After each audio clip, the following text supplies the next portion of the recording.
Hello, everyone. Welcome to Progressive HR Live. I'm here with the lovely Arosha Brouwer, the CEO and co-founder of Quan Wellbeing. Today, we're going to be talking about breaking through the corporate wellness noise.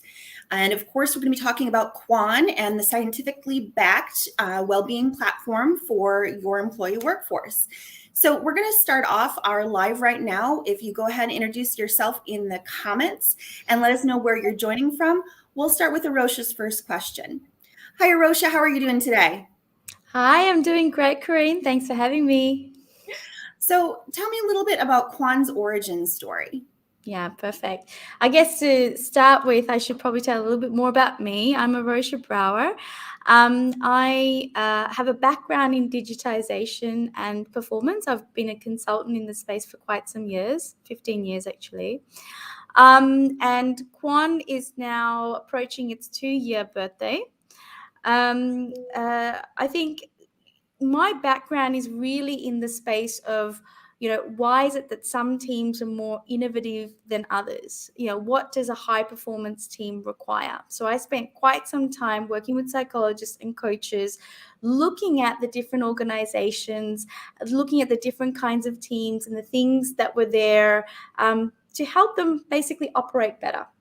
And what I spent a lot of time in was actually tech environments. And these companies are typically known for having great perks, great reasons to join. What I found really fascinating, though, was that in these same environments that have unlimited holidays and unlimited food, there's also high levels of burnout and high levels of reported sort of toxicity at work. 2 years ago, when COVID hit, and we saw essentially the merging of home and work life, I basically saw these perks evaporate overnight. You no longer could go to the fancy office for the free food. Work came to you. And I think it was at that moment that well-being will basically change from being a perk into a necessity. And I became very intrigued as to what was going to happen. So to better understand the problem, Quan and the founding team members spent the first year interviewing more than 500 people around the world, different leaders, employees, and it came down to three things. Firstly, well-being is hugely complicated and fairly misunderstood, and we'll talk about that a little bit later. Secondly, once you've kind of understood, all right, this is well-being and this is where I need help, well, which is the best intervention? Like, is it downloading Headspace or is it going for a walk and doing getting a dog? What is it that you should do? And thirdly, what we found was many applications are out there to help the individual. So lots of therapy apps over the last couple of years. But what you find is in most situations, context matters. So if the thing that is making you actually not feel very well is your team setting or the organizational setting, seeing a therapist is not going to help. And so what Quan attempts to do is to address those three things. One, can we make people more aware of the underlying area of well-being they need to address? Two, can we then point them to the most effective intervention for them? And three, can we do it at the individual, team, and organizational level? Thanks, Arosha. I appreciate that explanation and the origin story that you have for us. Thank you, everybody, for joining us. We're going to go to our second question now. All right, Arosha, I wanted to ask you, can you tell us a little bit more about how Quan closes the gap between engagement surveys and well-being perks, and what differentiates Quan in the wellness space and between other wellness platforms? Yeah, perfect. Sure. I think for the longest time, companies have been relying on engagement surveys to get some kind of pulse check about how people are. But what we find is that those questions tend to sit at a certain level and be used more for management reporting than for really helping at team level on what's the best ways of working and how can we change as a team. So on one hand, you've had engagement surveys collecting all this data. Little bit is done with the actual data to change ways of working. And on the other hand, there's on average, I think it's something like $700 per individual or employee that companies are spending on wellness perks. And there's so much going into that benefit space. But if you dig a little bit deeper, I think the average adoption of these perks is about 25%. So essentially, we've got a bit of a gap really between the data that's collected, which is high level and good enough for reporting, but probably not low level enough for actual changes to ways of working, and wellness perks, which are all well intentioned, but on average have very low adoption rates. And we just see that there's an opportunity to actually ask a level deeper on wellbeing, and then connect to the relevant interventions for the relevant people. So I think that's essentially what we're attempting to do. And I think what differentiates us is indeed that view on the individual, the team, and the organization. I think bringing all of that together in consideration of both personal and work life, and then basically bringing those three sort of views together means that you can drive more complete and holistic change. Thanks, Arosha. And you had a question for our audience that you wanted to ask everybody. Yes, I'm really super curious to know, in the organizations that you work for or work with, what are the gaps or maybe the challenges that you see with the current wellness solutions that are being offered? Like, what's your biggest gripe? Because you've joined in because you think, hey, this is an interesting topic. So what's your biggest gripe with the current wellness solutions that are being offered? So audience, go ahead and add your thoughts into the comments, and I'm going to ask Arosha another question, and then we'll pop back to your comments and see what you all say. So I wanted to ask, actually, I wanted to have a comment here on Arosha. Is that when we were prepping this conversation, we were talking about how many wellness apps there are out there, and you told me that it's a $1.5 trillion industry, right? Yeah. The market is $1.5 trillion. Like, to me, that's amazing. Like, what is the estimate that it will grow in the next 2 to 3 years? Yeah, so the wellness market is a $1.5 trillion market. And that's expected to grow between 5 to 10%. And in the corporate wellness market, like, so much money is currently spent on employees. So the companies that do spend around $700 per employees, and they're expecting that to grow.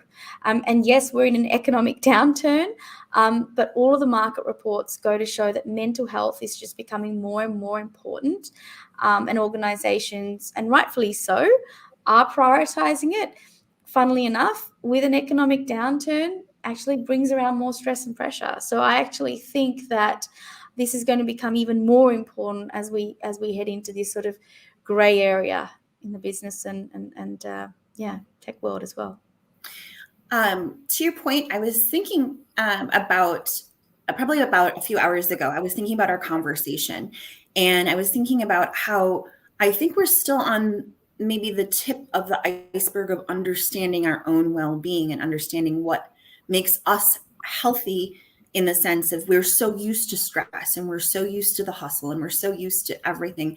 And almost like you're helping people democratize well-being for themselves. Because if you think about it, we used to think well-being was meditating, doing yoga, or going to a therapist, and that they were in charge of helping us figure out that we were stressed. But we all know we're stressed. We all know we have anxiety, and we've just been pushing it down. And now I really appreciate what Quan's doing, because it's helping us, like I said, democratize and understand the well-being. Like, I thought it was great. Like, I thought it was 100%, I had a little depression, a little anxiety, but I didn't realize how much I really needed to understand my own well-being and self-care until we started having this conversation. Yeah, absolutely, Corinne. Indeed. So the mission of Quan is to place well-being at the heart of success, which means integrating it into the very definition of success. So next to your financial KPIs, having a holistic well-being index to measure how people are. And it is indeed, and I think you touch on a very important point. It's integrating well-being into your life. It's not a perk. It's not a nice to have. It's not a I'll do that when I have some free time. Because actually, if you're well, the quality of your decisions are better as well, right? So and we all know that. We all know if you go for a holiday for a couple of weeks and you come back, you're more refreshed, you see things more clearly. And we need to kind of step out of this kind of try and be as productive as we can, 24 hours a day, get as much done. We need people to be better at checking in on themselves and with each other. And if we can do that, then what you're going to have is people, to borrow a psychological dimension, the state of flow, right? More people in the state of flow. Which actually means you are more productive, you are more effective, you're in your rhythm, you're in your game.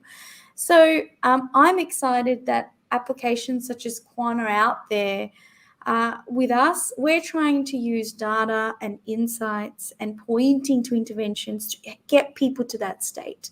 And how do we get individuals to become more self-aware?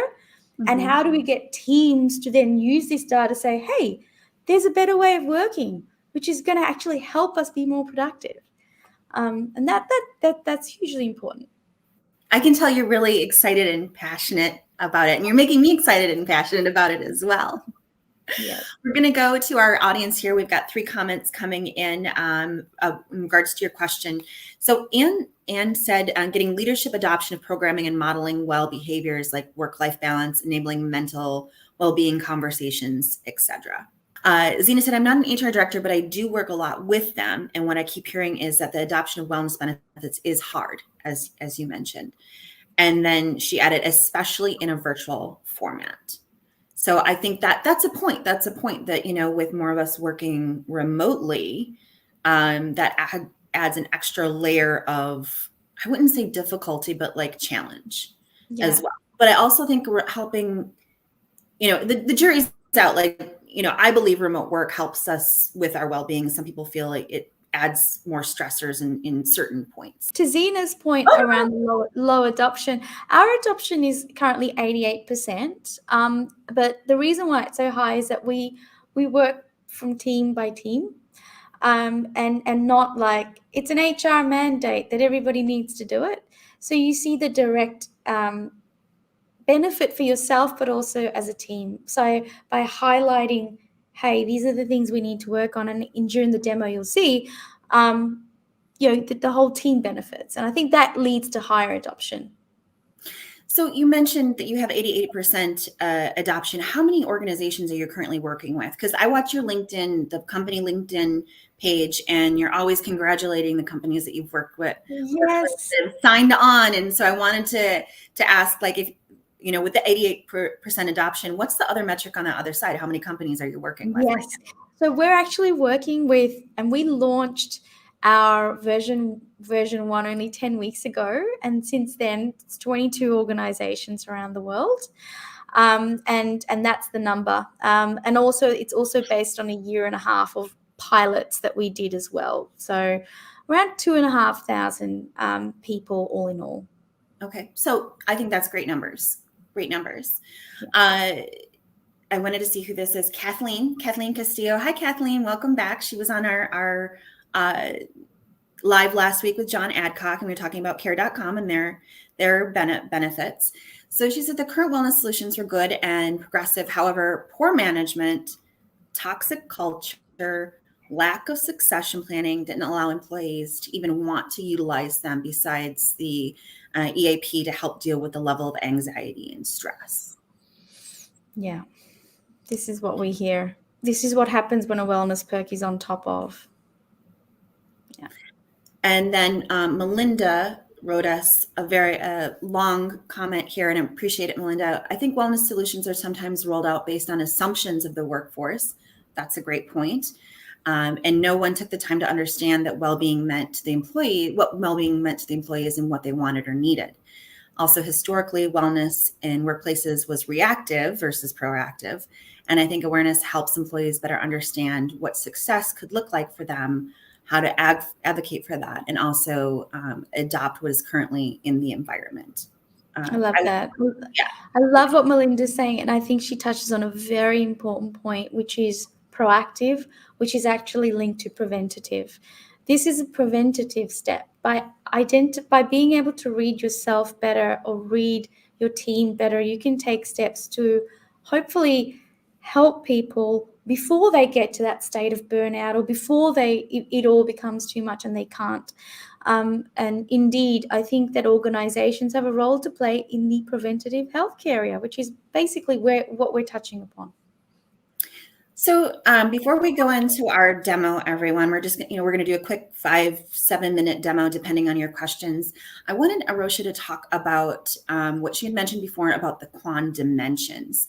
What are the Quan dimensions? Why is it important for an organization and employees to understand how these dimensions impact wellness? Because I've not heard of dimensions of wellness before. I'm not saying that I'm an expert in wellness as well, but I was reading the product hunt for Quan the other day, and let me grab my notes, and it said that you have over 30 subdimensions underpinned by 200 predictions. So indeed. Predictors. Yes, not predictions, predictors. So if you could quickly kind of explain that before we go into the demo and kind of give us a little bit of a deeper detail. Absolutely. So the 5 dimensions that Quan covers is body, mind, meaning, self-fulfillment, and social connectedness. An easy way to think about it is Maslow's hierarchy of needs flattened.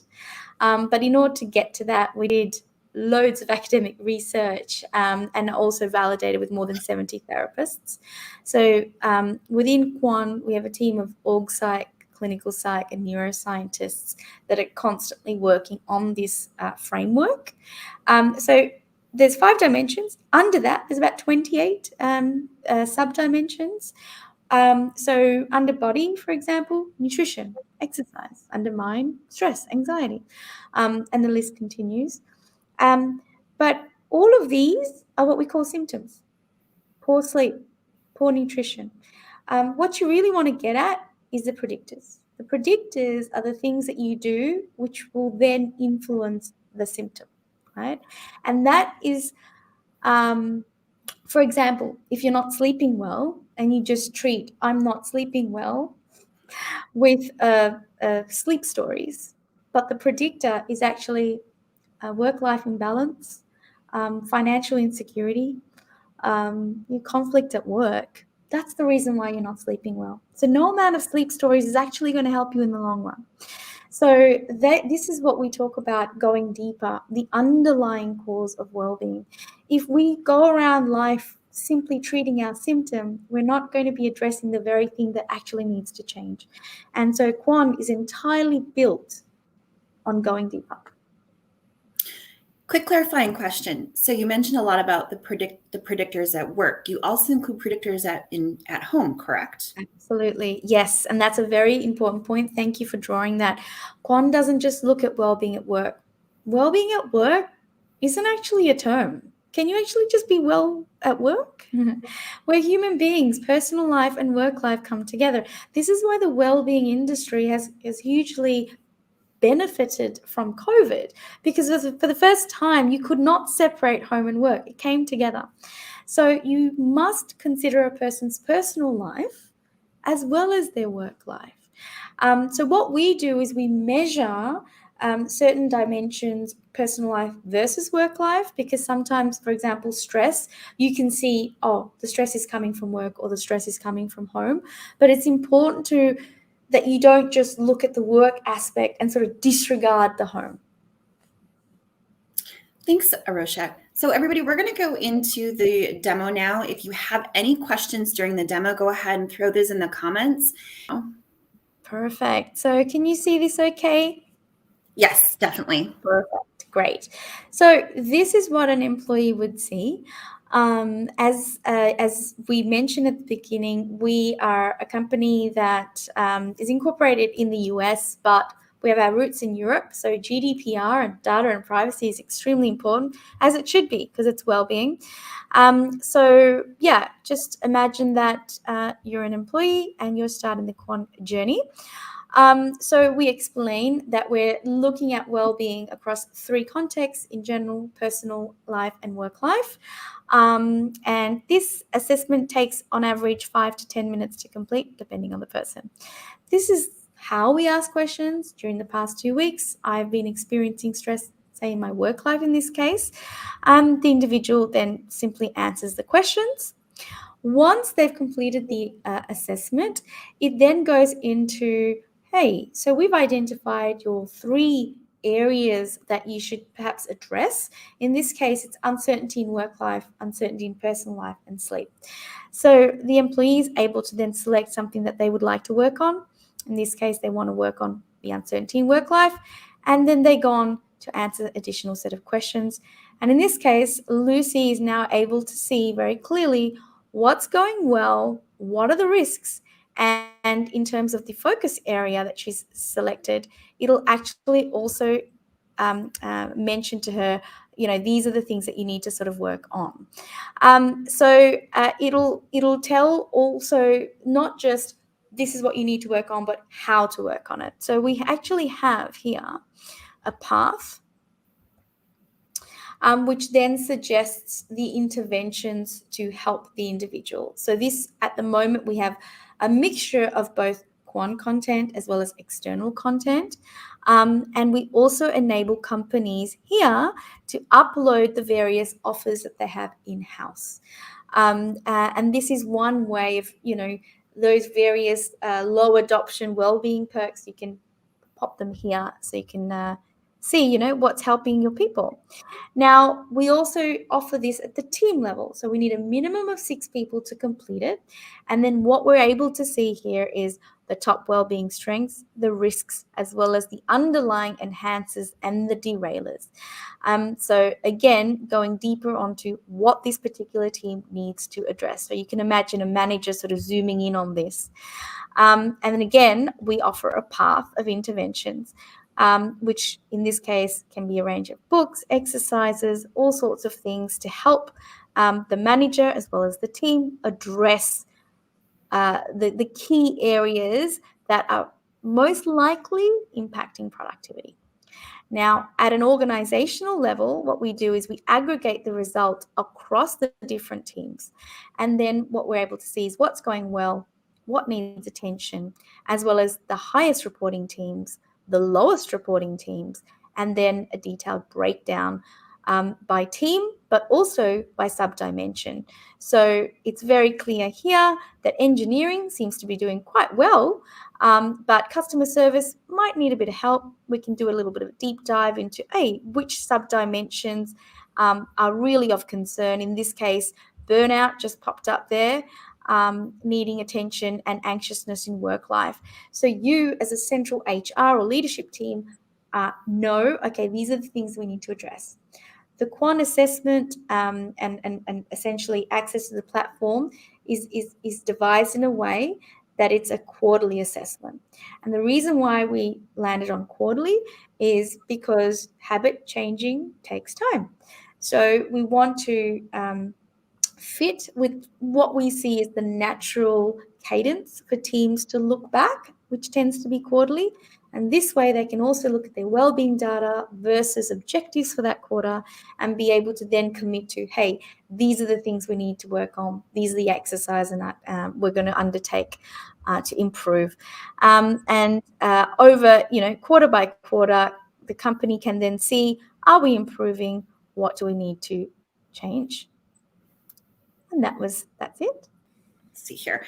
Kathleen said that she totally agrees about the predictors at home. That's why I launched a financial advisory program to help employees and their families deal with financial stress. And as we approach a recession, it's important to look at home predictors as well. Agreed. Yeah. And then we had a few more people join us. Camus says good morning. And then Roxine says hello as well. Good morning to all. So if anyone has any questions about the demo or about Quan right now, please go ahead and add those to the comments, I myself have some questions. So when you're talking about working on Quan quarterly, if a new team member comes in, do they have to wait to the quarter to do the assessment, or can they do it and kind of see where they're added to the team? Absolutely, they can just do it as they join, and that's no problems. What we've built in is material for a team to have kind of like a team retro to use the data and devise new ways of working. So they would have missed that, but they can join the next one. But they'll be able to see and benefit from the results and the insights for themselves. I love the way that this can provide reverse evaluations for managers with the reporting back. Agreed. Zena said, I have to jump, but this is great. Thank you both. Thanks, Zena. Appreciate you joining.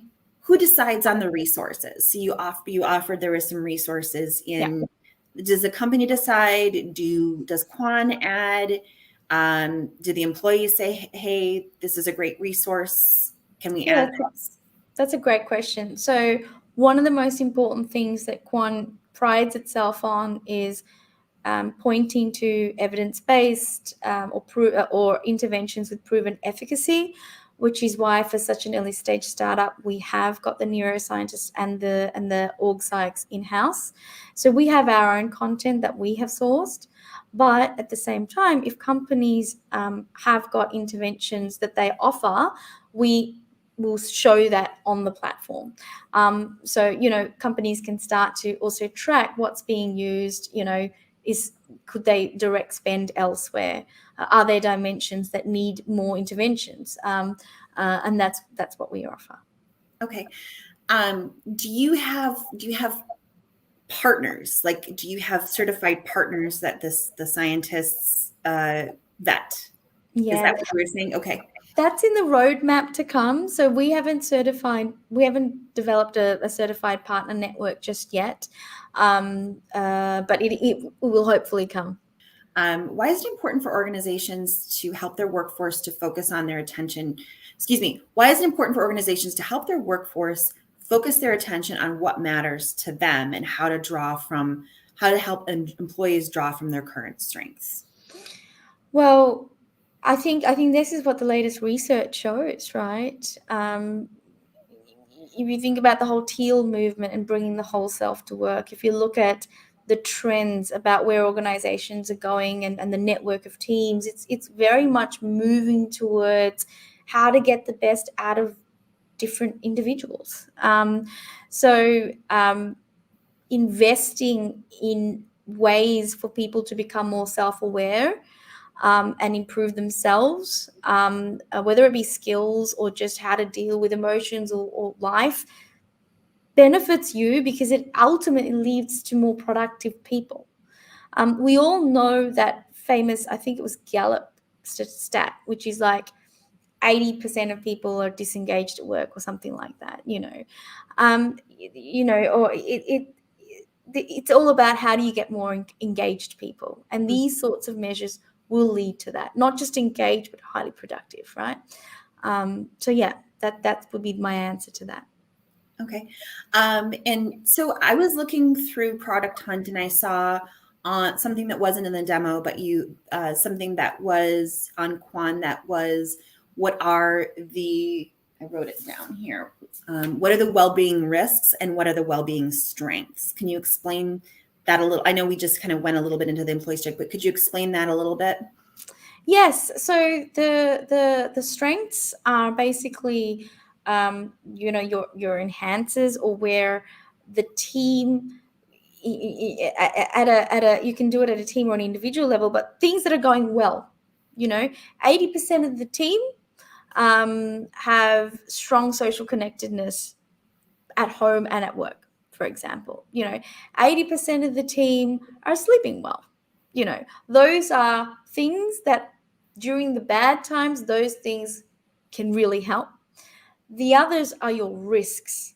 80% of the team are suffering from financial insecurity. 70% of the team are not sleeping well. Or 80% are experiencing anxiety at home. So once you see those sorts of things, then instead of having another meeting to talk about the objectives not being clear enough, maybe it should be a discussion of, hey, there's high levels of anxiety and financial insecurity and people are not sleeping. Like, do we need to talk? It is about addressing what we call the unknown, the black box. This is the Achilles heel of any organization and team. By using the data and getting to the underlying reasons, you're essentially opening up the black box and saying, this is what we need to address, not what we just want to talk about.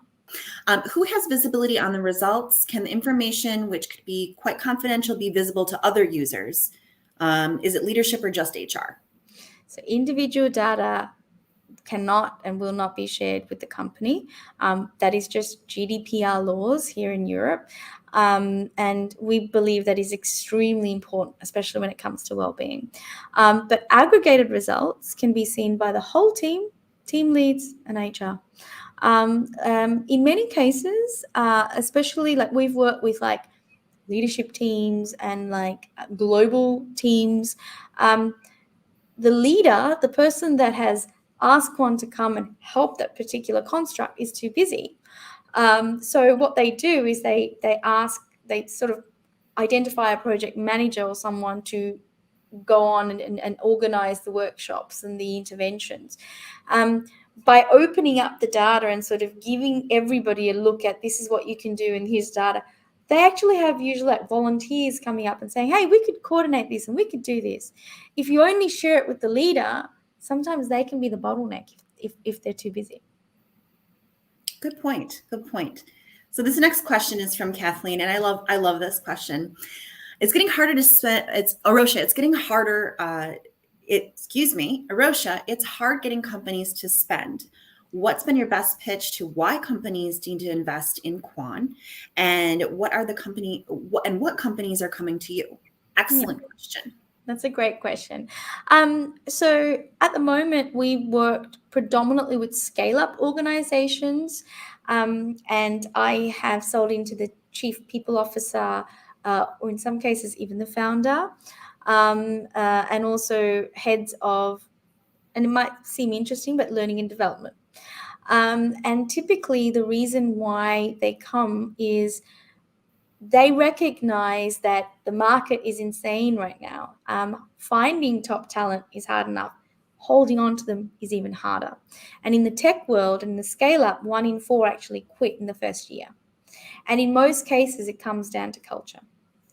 And so before they would have all these kind of wellness perks, but it wasn't sticky enough. So they're saying, you know what, if I can get some data to then help my managers create better environments to hold on to the talent, then you're not only providing me with data, but you're providing me with a means for people to address the problem and solve the problem. So HR find this as a kind of great. You're helping my managers address the problem that I wish that they could address, right? And as I mentioned, the types of organizations we're dealing with are scale-ups. However, we recently have signed a bigger contract with a larger organization. And the reason why they've chosen Quan is because this data is going to inform them on how to spend the wellbeing spend. Like, what are the dimensions which need? So rather than just going and getting a blanket, we're going to sign up to this app for everybody, and we know that only a quarter are going to use it. Can we be smarter with the spend? So they want the data first. That's excellent. And I wanted to mention that yesterday I did a poll on LinkedIn. I asked everyone, do you think well-being should be a business KPI? And the responses were yes, no, and maybe. And it was 83% said yes, wellness should be a business well-being should be a business KPI. 5% said no, and 13% said maybe, but I need more information. So I do think we talked about this, is that wellness should be a KPI, and Quan can help you measure that as well. Is that correct? That's right. And, me being an ex-strategy consultant, my job was to devise KPIs, and set up governance structures. So I understand it very well. And I also understand that until and unless we say it's so important, we're going to measure it, it's hard to change the ways of working if you just have it as a nice to have. This goes back to our original point. It needs to be in the DNA of how things are done, that well-being is a priority. Well, you can't just talk about it. You should put data behind it. I just wanted to know ultimately, what impact does Quan want to make in the relationship between organizations and their workforce, and the relationship between employees and work? Well, I think this is a really great question.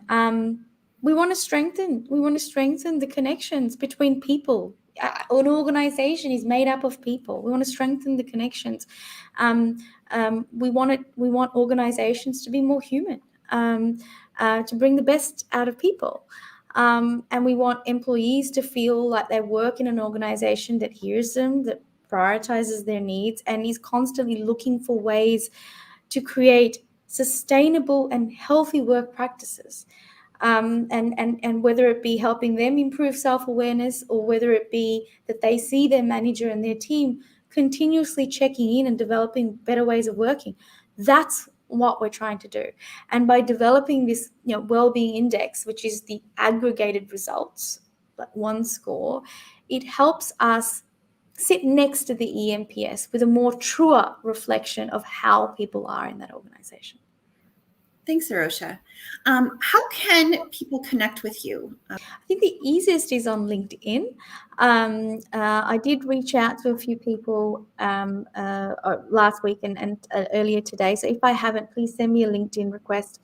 If you're curious to know more about Quan, or you want to have a chat about what's happening in your current organization, I'd be happy to schedule a 15-minute sort of discovery call or a chat. Hopefully that can benefit you as well. So please do reach out. So I wanted to let everybody know that this episode ends our season 2 of Progressive HR Live. We will see you back in August for season 3. We'll introduce you to 3 great new startups in HR and work tech, and regarding team building, employee belonging, and remote employee development, and much more. As well, we're chatting with a number of different progressive HR professionals and how they are innovating in new work ways. Thank you, Resourceful Humans. Thank you, Arosha. Before we end, I see we have a few more comments, and I wanted to get to those. Oh, it's a question. So Swetha said, how do you get the employees to open up and take mental health seriously? How can I, as an organization, take the right mental health intervention for my employees? It all starts from the top, and it starts from your leaders. There's a famous quote, an organization cannot exceed the consciousness of its leader. That's step 1. And step 2 is putting the structures in place for people to have conversations about well-being. Not, here's a therapist, go see the therapist, but let's look at the state that we're in. Let's have a discussion. Let's develop better ways of working. That's how you create safety, right? It's what you do. It's not the things that are offered that people can go and access through the back door. This is how. And leadership needs to be committed and say, this is so important. We've put the structures in place so that we do develop more sustainable and healthier business practices. And any well-read leader would know that if the state of your people is good, then actually the company will be more productive. So hopefully everybody will catch on soon. Hopefully. So we've got a lot of thank yous coming through. So Kathleen says, thank you very much. Much needed program, Quan. And Selena says, thank you both. Appreciate it. And Melinda says, thank you, Kareen. Have a wonderful, incredible break. I look forward to see you back in August. Incredible session. Thank you both. Thank you, everyone, for joining us. Thank you again. I appreciate everyone taking their time out today. And if you are watching the replay, go ahead and let us know what you think of this live. And if you have any questions or comments for Arosha, we can always answer on the replay as well. So again, thank you, Arosha, and thank you so much for sharing Quan with us. Greatly Thanks for appreciate it. having me. Thanks, everyone. Thank you, Resourceful Humans. See you in August.